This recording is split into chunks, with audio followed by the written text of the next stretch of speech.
खून की पार्ट 2।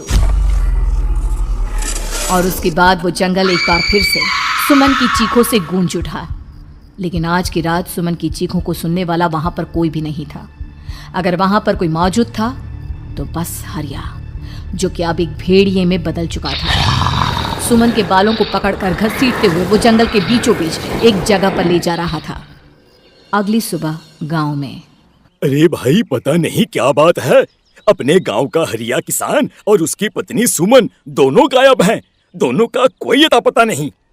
अरे कैसी बातें कर रहे हो भाई, ये कब हुआ है? अरे पूरे गांव में खबर फैली पड़ी है। कल रात को दोनों खेत की तरफ जा रहे थे, लेकिन लौटकर आए ही नहीं। तो हो सकता है अपने खेत पर होंगे। पूरा गांव ढूंढ कर आया है भाई। जानते हो क्या मिला वहां पर? क्या हुआ भाई? क्या मिला? बताओ हमें, क्या मिला? अरे हरिया की पत्नी सुमन के कपड़े पड़े हुए थे। शरीर का एक एक कपड़ा फटा हुआ झोपड़ी के बाहर पड़ा था, लेकिन दोनों पति पत्नी का कोई पता ठिकाना नहीं था।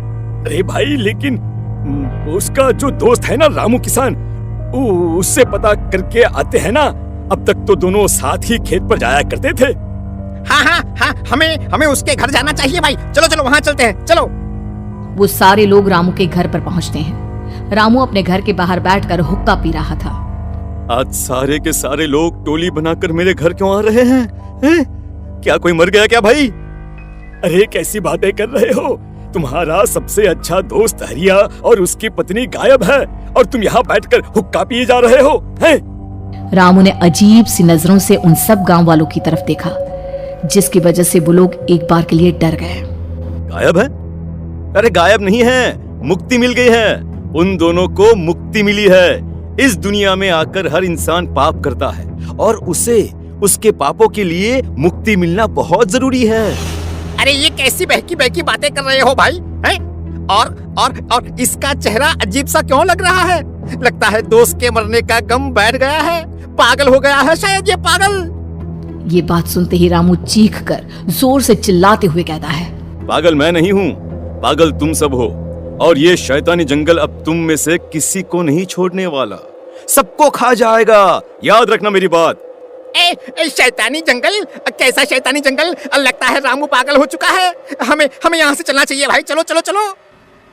तभी रामू की पत्नी बाहर आती है। नहीं, आप लोग इनकी बात का बुरा मत मानिए। 2 दिन पहले हरिया के साथ खेत पर गए थे। जब से वहाँ से आए हैं तब से ऐसी ही बातें कर रहे हैं। भगवान जाने ऐसा क्या देख लिया उन्होंने, खेत में कुछ भी बड़बड़ाते रहते हैं। लेकिन गांव के लोगों ने कमला की कोई बात नहीं सुनी और वो सब वहां से चले गए। रात अब धीरे धीरे ढलने लगी थी। तभी अचानक किसी ने धीमी सी आवाज में रामू को पुकारा। रामू, आ जाओ, मैं तुम्हारा इंतजार कर रहा हूँ। और सुनो, अपनी पत्नी को साथ लेकर आना, नहीं तो काम अधूरा रह जाएगा। ये आवाज सुनते ही रामू के चेहरे पर शैतानी मुस्कुराहट आ जाती है। वो धीमे कदमों से अपने घर के अंदर आता है। क्या हुआ? तबीयत ठीक है ना अब आपकी? मैं तुझे अपने साथ खेत पर ले जाने आया हूँ, चल। मैं तुम्हारे साथ कहीं नहीं जाने वाली। मुन्ना गहरी नींद में सो रहा है और उसे अकेला छोड़कर मैं तुम्हारे साथ खेत पर नहीं आ सकती। वैसे भी तुम्हारे उन खेतों में भगवान जाने कौन सा राक्षस घूम रहा है, मुझे तो डर लगता है। रामू गुस्से में दांत पीसता अपनी झोपड़ी से बाहर आ जाता है और कमला गहरी नींद में अपने बच्चे के साथ सो जाती है। तभी अचानक रात को रामू की झोपड़ी के ऊपर एक साया वही गाना गुनगुनाते हुए घूमने लगता है जो हरिया के मोबाइल में बजा करता था। मैं मौत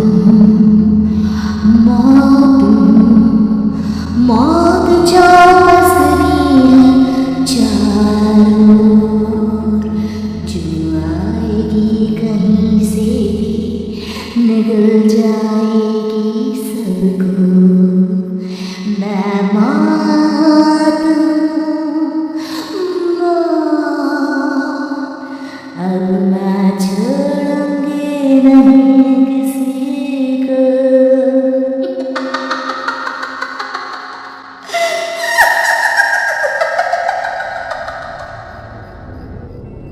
ये आवाज सुनकर रामू की पत्नी कमला की आंख खुलती है और वो देखती है कि उसका मुन्ना अपनी जगह से गायब था।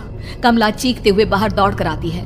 वहां पर उसने देखा कि रामू ने अपने बच्चे को झोपड़ी के बाहर एक पेड़ से उल्टा लटकाया हुआ था और उसका बच्चा चीख चीख कर रो रहा था। वहीं दूसरी तरफ एक साया बच्चे के ठीक नीचे आग जलाकर उसके चारों तरफ हैवानों की तरफ नाच रहा था। छोड़ दो मेरे बच्चे को। अरे क्या कर रहे हो तुम? शर्म नहीं आती तुम्हें अपने ही बच्चे को इस तरह मौत के हवाले करते हुए? अपना बच्चा? किसने कहा ये मेरा बच्चा है? अरे ये तो उस रामू की औलाद है, इस गांव के किसान रामू की, और मेरी दुश्मनी इस गांव के हर इंसान के साथ है। क्या? कैसी बात कर रहे हो तुम? और ये औरत कौन है? ये मेरे बच्चे को खा जाएगी। तभी अचानक से उस साया ने एक बेहद खतरनाक दिखने वाली औरत का रूप ले लिया और उसकी आंखों से आग निकल रही थी। सही पहचाना तूने, मैं तेरे बच्चे को खा जाऊंगी। अगर तू अपनी इस हैवान पति रामू के साथ जंगल नहीं आई तो मैं तेरे बच्चे को खा जाऊंगी। लेकिन क्यों?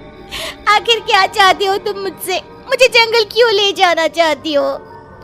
औरत बुरी तरह से ठहाके मार मार कर जोर जोर से हंसने लगी और साथ में रामू भी। ये तो तुझे वहाँ चलने के बाद ही पता चलेगा ना। अगर तू नहीं आई तो थोड़ी देर में तेरा ये बच्चा आग में जलकर मर जाएगा। चल जल्दी। नहीं, मेरे बच्चे को छोड़ दो। तुम जहाँ कहोगे मैं तुम्हारे साथ चलने के लिए तैयार हूँ। और उसके बाद उस बच्चे को झोपड़ी में लिटाकर आगे आगे वो साया चल रहा था और उसके पीछे पीछे रामू अपनी पत्नी के बाल पकड़कर उसे घसीटते हुए जंगल की तरफ ले गया।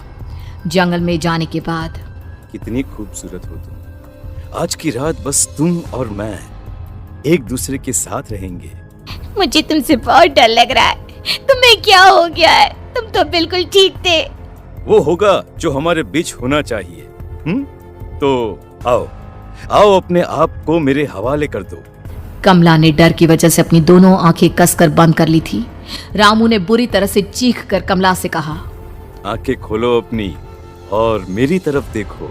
कमला ने जैसे ही अपनी आंखें खोली उसने देखा कि रामू एक खतरनाक खूनी हैवान में बदल चुका था। कौन हो तुम? जाने दो मुझे। क्या चाहते हो मुझसे? वही जो एक आदमी एक औरत से चाहता है। मैं तुम्हारा पति रामू नहीं, बल्कि इस जंगल का एक भेड़िया हूँ, और आज की रात तुम्हारे खून से अपनी प्यास बुझा जाऊंगा। और उसके बाद वो जंगल कमला की दर्दनाक चीखों से गूंज उठा। अगली सुबह कमला के कपड़े भी जंगल में उसी तरह पाए गए जैसे कि सुमन के पाए गए थे। इस घटना के बाद पूरे गांव में दहशत का माहौल था। अपने माँ बाप की मौत और गांव में हो रहे इस तरह की घटनाओं की खबर सुनकर किशन शहर से गांव लौट आया था। अपने माँ बाप की बेदर्द मौत की वजह से वो बहुत परेशान था। तभी अचानक उसे अपने घर में खाट के नीचे पड़ा हुआ वो मोबाइल फोन मिला जो उसने अपने पापा हरिया को गिफ्ट किया था। अरे कितने प्यार से पापा के लिए मोबाइल फोन लेकर आया था। इसे एक दिन भी काम में नहीं ले पाए। और आखिर कौन है जो गांव में इस तरह की हत्याएं कर रहा है? क्या है इन सब के पीछे? क्या है? मुझे पता करना ही होगा, वरना एक दिन पूरा का पूरा गांव खाली हो जाएगा। इस गांव में एक भी जिंदा इंसान नहीं बचेगा। गांव के लोगों की मदद करने के इरादे से किशन अपने गांव से दूर एक दूसरे गांव में बहुत बड़े तांत्रिक के पास मिलने के लिए गया। तांत्रिक बाबा, अब आप ही कुछ उपाय बता सकते हैं। भगवान जाने हमारे गांव को किसकी नजर लग गई है। नजर नहीं लगी है, किसी ने तुम्हारे गांव को बद्दुआ दी है। किसी सताई हुई आत्मा का प्रकोप है और अब वो पूरे गांव में किसी को नहीं छोड़ेगी जब तक उसकी आत्मा को शांति नहीं मिल जाती। अरे लेकिन ऐसा कौन है बाबा? किसकी आत्मा है और कैसे मिलेगी उसे शांति? मौत है, मौत कहीं से भी आएगी और सबको निगल जाएगी। इससे बचने का सिर्फ एक ही उपाय है, लेकिन उस उपाय को करना आसान नहीं होगा। जो भी उस उपाय को करने की कोशिश करेगा उसकी जान जा सकती है। भले ही मेरी जान चली जाए, लेकिन मैं अपने गांव के लोगों की जान बचाने की पूरी कोशिश करूंगा बाबा। तो ठीक है, फिर अगली अमावस की रात जैसा मैं कहता हूँ वैसा ही करना। अमावस की रात तांत्रिक के बताए अनुसार किशन अपने साथ केरोसिन लेकर जंगल की तरफ चल पड़ा। उसके हाथ में देवी के मंदिर का सिंदूर भी था। किशन जंगल के बीचों बीच पहुंचा। ये देखकर उसकी आंखें फटी की फटी रह गई। वहां एक उबलते पानी का तालाब था और कई लोगों की लाश लटक रही थी। किशन की माँ बाप की लाश भी वहीं थी। माँ, बापू, क्या हो गया ये? क्या हो गया? तभी वहां पर एक औरत और आदमी आते हैं। उन्हें देखकर किशन चौंक जाता है। गोपाल काका, आपकी तो 5 साल पहले मौत हो गई थी। और निर्मला काकी, आप? हाँ, मौत तो हो गई थी, लेकिन तुम ये नहीं जानते कि हमारी मौत कैसे हुई थी। क्या कहना चाहते हैं आप? कुछ नहीं, बस ये जान लो कि अब इस गांव में कोई जिंदा नहीं बचेगा। लेकिन क्यों काकी? क्योंकि 5 साल पहले इन गांव वालों ने मुझे डायन बताकर पत्थर मार मार के मार डाला। मेरी कोई गलती नहीं थी। गांव का एक बच्चा क्या लापता हुआ, सारा इल्जाम मेरी पत्नी पे डाल दिया। और जब मैंने निर्मला की जान बचाने की कोशिश की तो मुझे भी मार डाला। आपके साथ ये बहुत गलत हुआ काकी, लेकिन आप जो कर रहे हैं वो भी सही नहीं है ना? तुम यहाँ से चले जाओ, वरना तुम भी नहीं बचोगे। हमारी आत्मा पिछले 5 साल से मुक्ति के लिए भटक रही है। चले जाओ यहाँ से। मौका देखकर किशन सिंदूर उन दोनों के ऊपर डाल देता है। उनका शरीर जलने लगता है और वो भयानक तरीके से चिल्लाने लगते हैं। अगले ही पल किशन उनके ऊपर कैरोसिन डाल देता है और वो दोनों जल जाते हैं। किशन अपने माँ बाप और दूसरी लाशों का अंतिम संस्कार करवाता है और अपने घर लौट आता है।